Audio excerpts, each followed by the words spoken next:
Hey everyone and welcome back to the sports section. We have some breaking news here. So unfortunately, the deal for Michael Olise of Crystal Palace has completely collapsed. He has signed a new deal with Crystal Palace. More details on that later on. Apparently, we are ready to sell Lewis Hall to Newcastle for just £30 million, whereas we bought Cucurella for almost double that amount. I mean, the logic in this club is ridiculous.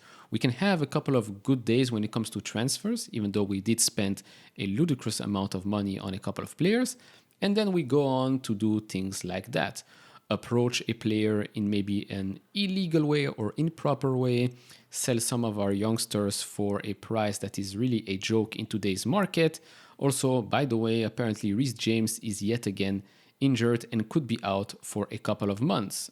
I mean, can we catch a break?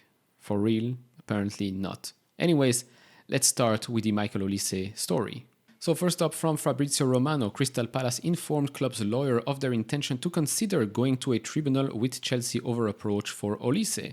That's how the story changed. Palace very strong on that and Chelsea left the conversations. Olise accepts new deal.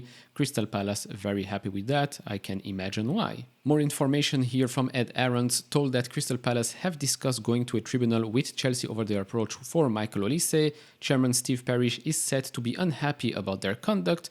Also understand that Olise's release clause contains a sell-on clause for Crystal Palace. And then according to the Secret Scout, he understands that Olise has a new minimum release fee included in his contract. What is that fee? We don't know. But to be honest, this whole story is a bit weird. I mean, the way we approach a player might not be to the liking of Crystal Palace. Did we go behind the back of Crystal Palace? I mean, this is not the first time a club goes directly to speak to a player without a club's knowledge. Is it fair? Is it respectful? No, maybe not. But apparently the club Chelsea did not want this story to develop, did not want it to go further to the courts. Okay, fine. Let's move on. Now, where are we moving on to? Apparently, Chelsea hold talks to sign £50 million rated Brennan Johnson after Michael Olise deal collapses. That's the player of Nottingham Forest. 50 million, by the way. 50 million. It's ridiculous. So the 22-year-old Wales international was the subject of club-to-club talks last week and is on Chelsea's shortlist after Crystal Palace Michael Olise turned down a move to Stamford Bridge. Maurizio Pochettino wants at least one more attacker and Johnson was discussed as part of a potential swap with Trevor Chalobah last week, but Chalobah is set to reject a move to the City ground as he wants to move to a higher level club, but the Blues could not return to complete a standard permanent transfer. I can completely understand Chalobah here and I do think that he deserves a better club than Forest, for example. No disrespect, right? No disrespect to Nottingham Forest, but I think he deserves a bit better. Apparently, Brentford have already had a club record bid rejected of £35 million. Forest insists Johnson, who is under contract until 2026, remains part of their plans, but his suitors believe they can drive down the asking price to £40 million. Wow, really? Congratulations, £40 million. I mean, it's a joke. It's a joke. But again, this is something I said in the past when dealing with Enzo, when dealing with Caicedo.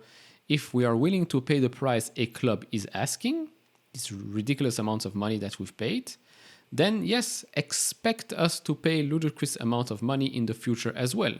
Brennan Johnson is not worth 50 million. He's not worth 40 million either.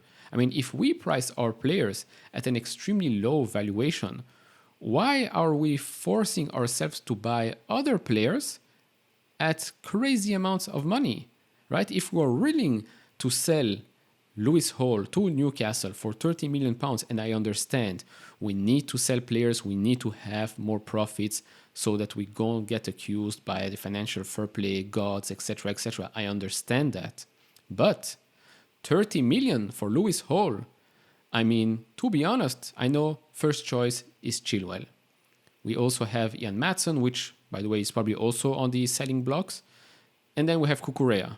We got robbed for Cucurella, for Fofana, for Potter, I mean, for so many players at this point that it's really a joke. But to sell Lewis Hall, who in my opinion is very, very similar to how Robertson started his Premier League career. Maybe you think I'm crazy, but I do see some similarities there.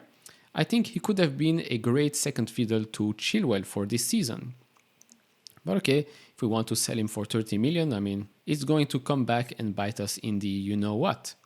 Maybe we'll add a sell-on clause, maybe we'll add a buyback clause, I don't know, remains to be seen.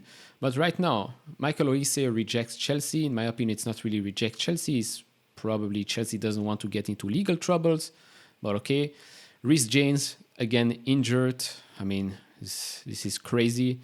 Lewis Hall might leave Chelsea for peanuts, and then we're still stuck with some other players that really I don't see how they leave the club. Lukaku, for example, is it Juventus? Is it Tottenham? Is it another Saudi club? What's happening there? Apparently, also breaking news, finally, Hakim Ziyech passes a medical test. There were some rumors at the start of this day that Ziyech did not pass his medical test at Galatasaray, which again begs the question how he passed our medical test and how Neymar always passes his medical test, even though he's also always injured.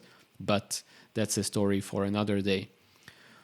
Overall, what to do from here? We need to sell a lot more players and we still need to bring a couple of players in. Who do you think will join the club? Don't start on Kudus. I don't think he will join, and I don't think, in my opinion, I don't think he's worth it either. Could be a good option, but I think he's going to West Ham, and let's see how he will perform in the Premier League. Remember, a lot of Chelsea fans wanted somebody like Benrahma. What was it, 2 years ago? Did he do miracles at West Ham? I don't think so. But hey, that's just my opinion. Of course, do share yours down in the comments below. If you enjoy this type of videos, leave it a thumbs up, subscribe if you have not, and I'll see you all in the next one. Bye-bye.